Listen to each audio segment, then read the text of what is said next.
Hello everyone, today we're going to talk about Kingsburg and Kingsburg serving the crown for iOS.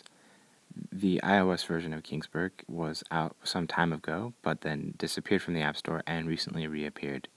It is an interesting implementation of this light worker placement game. So let's take a look and see how they compare. Kingsburg is a light worker placement game where players are attempting to build up fortifications and buildings to have the best castle for the king at the end of the game.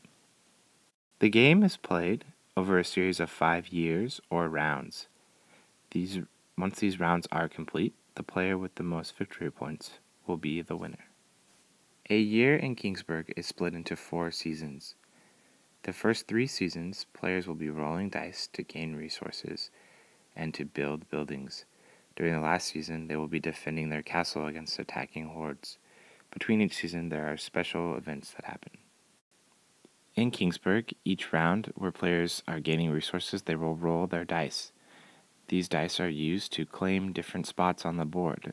Only one person generally can claim a spot per turn, and once they have claimed it, at the end of the round, they will gain those resources, armies, victory points, or other special abilities.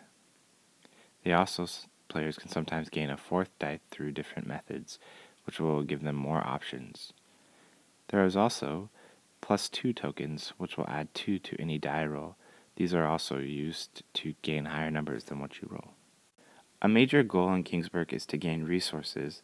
These are done by placing your dice and gaining resources from those spots. These resources are used to build buildings. These buildings are one of the main ways you gain victory points in the game, as well as they give you special abilities that range from help in battle and other special abilities that will allow you to gain more resources. Besides resources, players will also be attempting to gain military strength or armies to help them in the battle that occurs each winter against an unknown enemy. These can also be gained from different buildings, as you can see. The palisade and the guard tower and others will give you additional strength in battle. Each enemy will be different and they will get stronger as the years progress. The number at the top is what you must beat. You must have at least that many or more. If you have less, you get the negative effect. If you have more, you gain the reward. Each winter also, the king will give his aid, which means a die will be rolled and that number will be added to your total armies. Kingsburg for iOS is an implementation that has been out for a while, but as explained before, was just recently re-released. The implementation is interestingly done, but definitely has a dated feel as this app was released some time ago. Let's take a closer look and then we can rediscuss. Starting a game in Kingsburg is quite simple. Players simply select single player or pass and play, and then select the number of players they would like to play with in that game. An old-fashioned type feature from this game is that 4 and 5 player features are locked and must be locked by winning a game at each level, and then you can play with the full complement of players. There is a lot going on in Kingsburg, and each event or situation is divided into a separate screen, as you can see here. The phases take place. First you roll your die, then you go in and select who you would like to place your die on. Again, as you can see, you must swap between different screens to see how many resources you have of different types, or what building costs will be. This is quite frustrating and one of the complaints about this game, but it is also important to note that there's a lot of information going on here, and it may have been hard to display it all on the screen. But it does seem like at least very important that you would include, at the very least, the resources that you have in some sort of menu that's easier than a separate screen.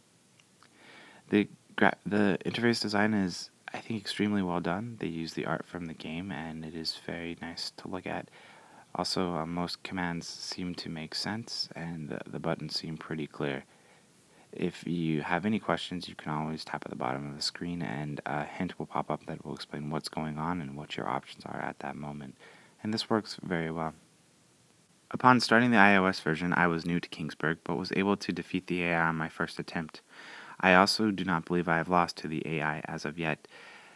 Now, the game does get more challenging when you play with 4 or 5 players, but it would be nice to see a stronger AI to really challenge, as this is almost entirely a single-player experience.